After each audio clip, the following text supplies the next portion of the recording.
Emboss resist is a technique where you do some heat embossing and then you apply ink over in one of several ways, and the embossing resists the ink that you apply over top. Today I want to share three lovely card designs. They're going to be backgrounds, but also basically the main interest point for your card design, and share how to make these with this emboss resist technique. We're going to have some beautiful end results. I hope you'll watch along.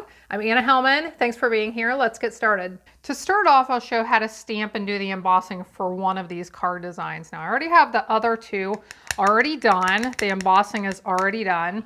But I will do this one. So if you're not familiar with heat embossing, you can get an idea of what we were talking about.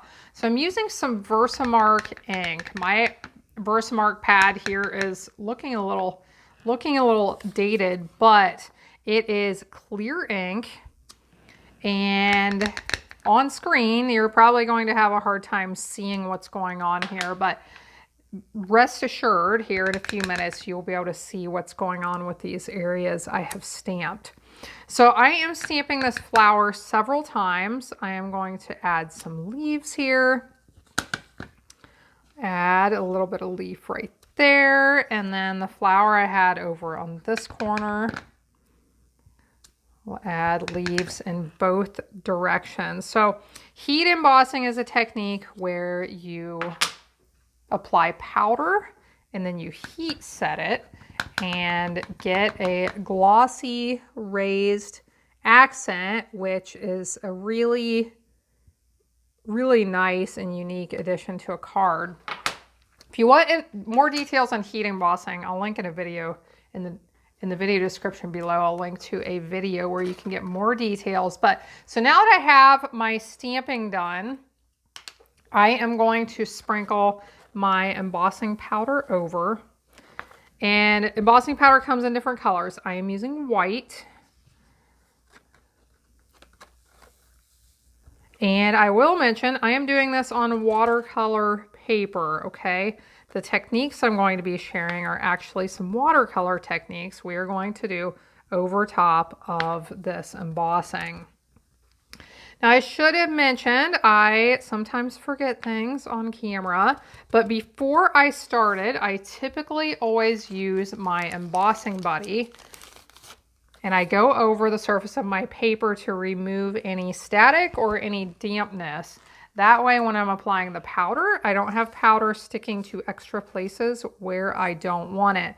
My embossing buddy is part of a toolkit I got for embossing tools. I love my toolkit. It came with some reverse tweezers that I will be using here in a minute to hold this, but it's a really helpful toolkit, and I'll have a link down there where you can find out more about that as well. Okay, so I am going to heat this, hold it and heat set it. I will be right back.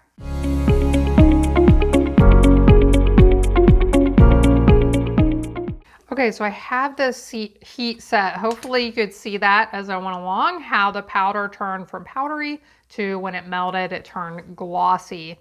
So what I'm going to do next, I have two more of these. We are going to create three finished cards. Here is another one I created with that same floral stamp set. Here is another one with a tree and a watering can, and I'll show you here the two stamp sets I've used to create these. Both these are brand new, Irresistible Blooms and Growth Takes Time, which I think is a really neat, unique set.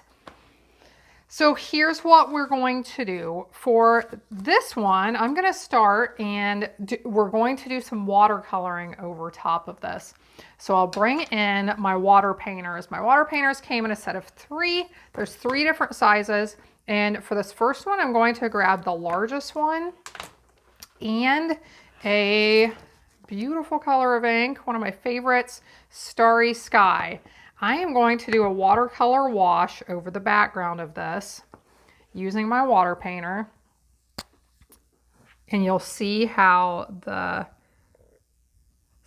embossing will resist the color that I am applying as I go. Now, if you haven't done watercoloring before, if you're afraid of it, if you think it looks too messy, I encourage you to try it out. It is something that you can just get some of the most unique cards, the most unique and beautiful projects by doing some watercoloring. You never quite know exactly what you're going to get. You can have an idea of what it may look like when you get done, but you never quite know until you try it. So I got a nice light color across most of this. Now I'm trying to go back in and add a little bit of darker spots.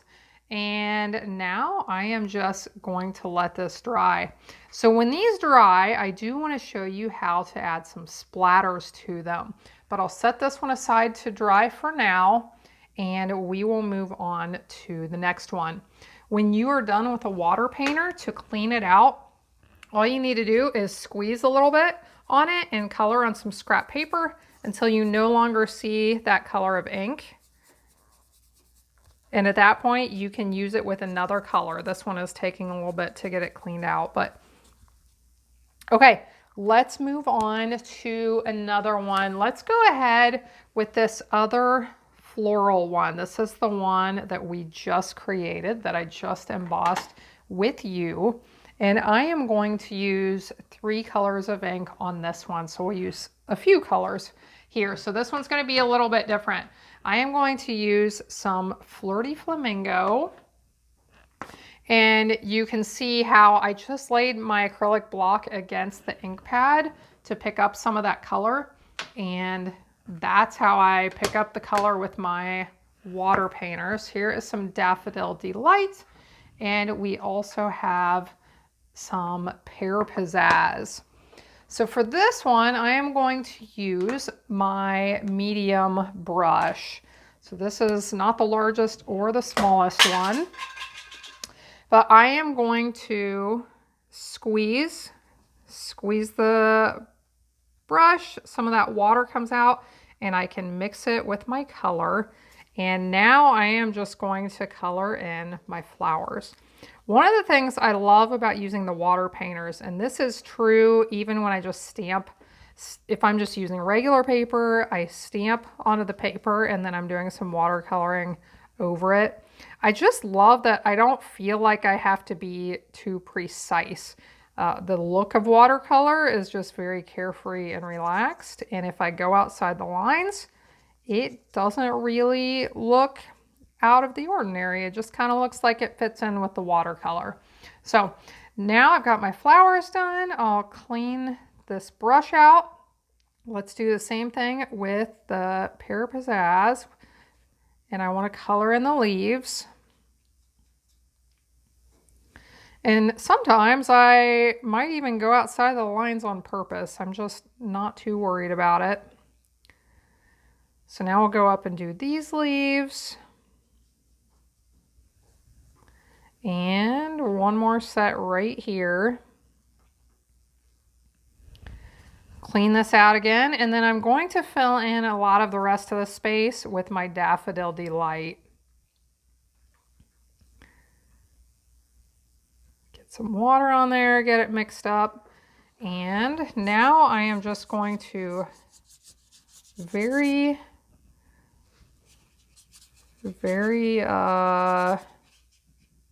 what's the word I'm looking for? Casually? Not carefully.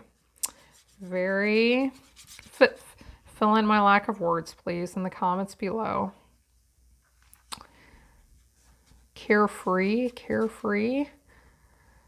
So we'll add some more in here, fill in here between the leaves and the flowers.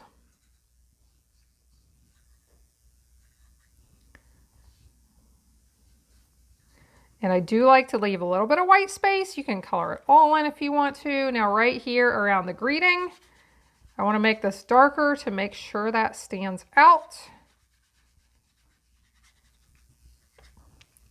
And then just to make it sort of coordinate, I'll go ahead and add some darker spots a few other places too.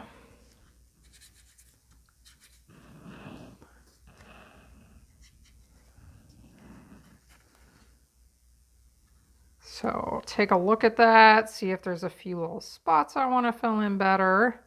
And you can get an idea of what this one is going to look like. So isn't that neat? I just love how the embossing resists the ink, and you can play around with it. You can keep adding more color if you want to with your water painters. But let's set this one aside and let's bring in the third one. Now this is the one I did with that other stamp set, the Growth Takes Time stamp set. And for this one, I am going to use several colors again. So we'll be able to see this, the different pieces of the card kind of come to life with the different colors. I am going to use some Balmy Blue. I'm going to use some Soft Suede. Just a little bit of, actually I think I'll bring that Flirty Flamingo back in for one little spot. And let's do some more of the Pear Pizzazz. So I will start with the brown, the suede, and I am going to very lightly go over. I'm actually going to flip this upside down. I'm going to start with the tree trunk, do the wider parts, and as we move upward, I'll do these little narrow branches.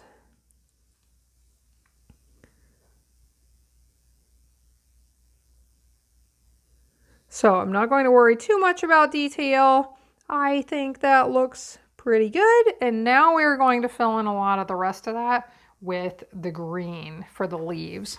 So I'm going to do this pretty light in color. I am going to try to avoid the brown spots where I had the branches. If I go over that, these may start to bleed, and they will a little bit, and I'm not too worried about that. But just to prevent excess bleeding, I will kind of avoid those spots. So I know this is coming together upside down. I'll flip it back over here in just a second. But here you can see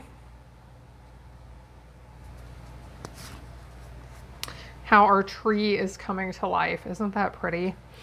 Now let's do a little bit on that, the little watering can that you may not even be able to see yet, but there's a little heart on the watering can. I want to color that in with some pink, that Flirty Flamingo color. Now I'll water down some of the soft suede a little bit more. I just want a very, very light tan color for this watering can, and I am being a little bit more careful here. So we'll fill this in, and then the rest of the area I am going to do with the Balmy Blue. And I am going to bring in my bigger brush as well. So let's get a few of these out of the way, and we will do the rest of this. I'm going to pick up a little bit more color with my block to cover this whole background. I may need a little bit more. Okay, so I squeeze some water out. We'll mix that up with the brush and the ink. And this time I am going to use just kind of a swiping motion for a lot of this, and we'll see how it looks, and then I can go back and make adjustments to anything I want to.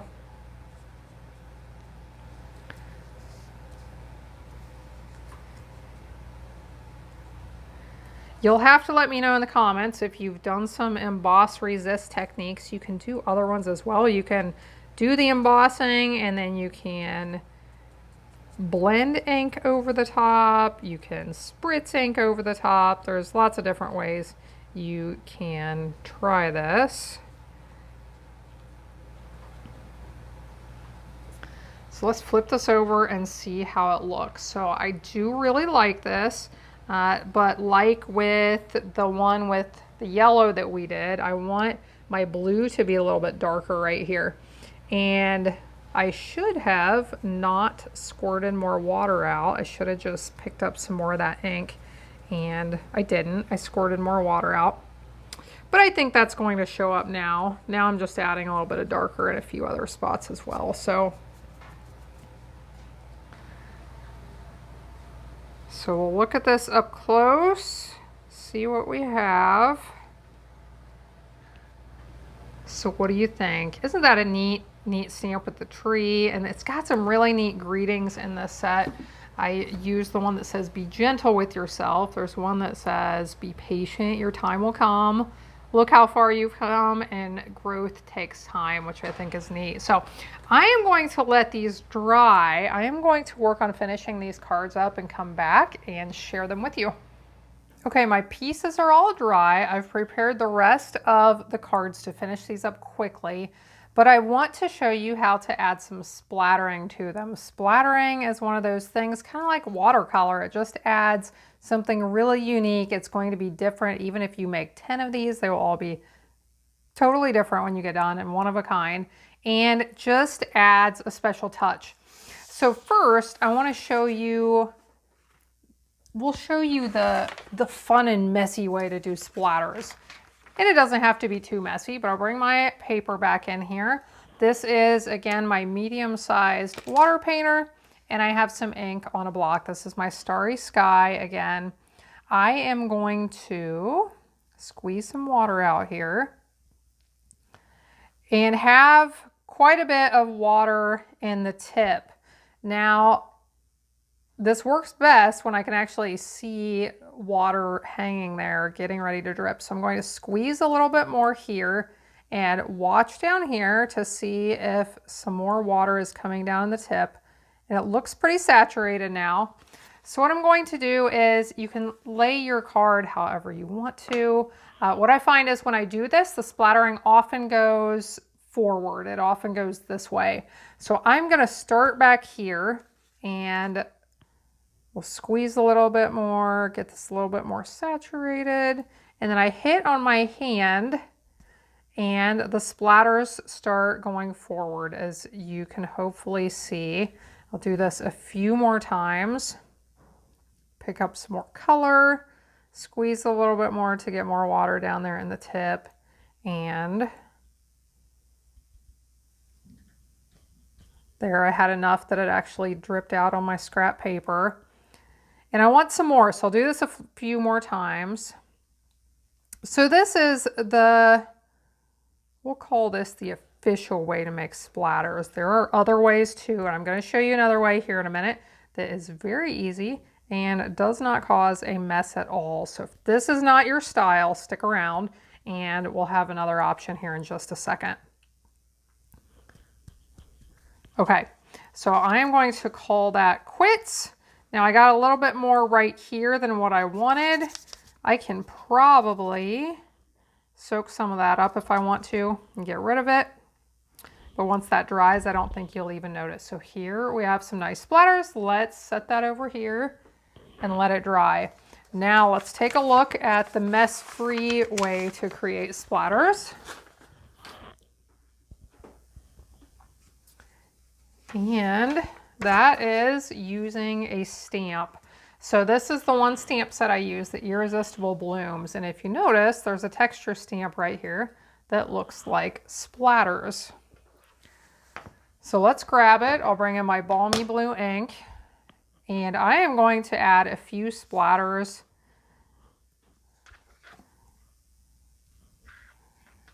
kind of around the edges, but not everywhere.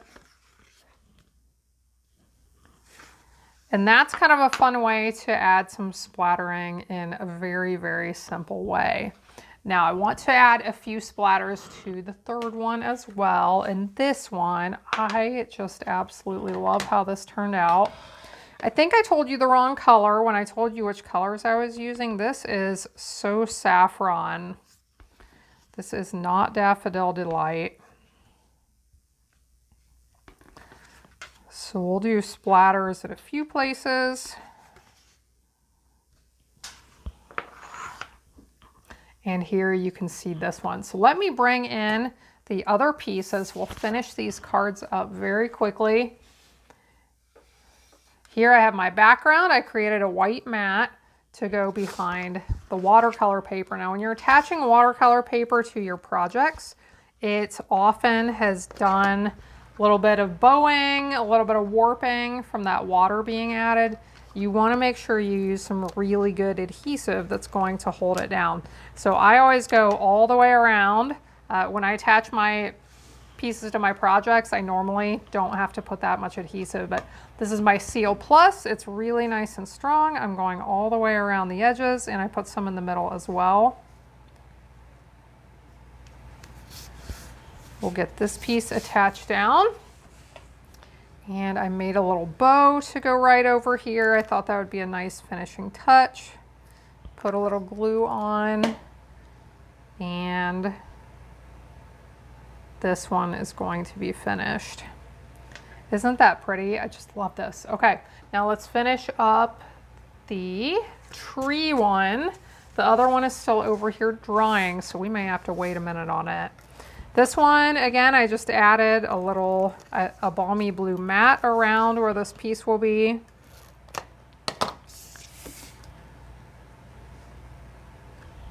And this mat doesn't go all the way around. I have to remember how I cut this. So this one just shows on the edges.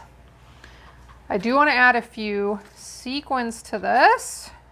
I really love these sequins that already have the adhesive behind them. It makes them so easy to attach, and debating where to put them. But I thought these coordinated really nicely. We'll do one or two down here as well. I think we'll go with that. Isn't that pretty? The watercolor just adds so much. And the third card, I decided to keep this one really simple and just put this onto a starry sky background, or the starry sky card base, I should say.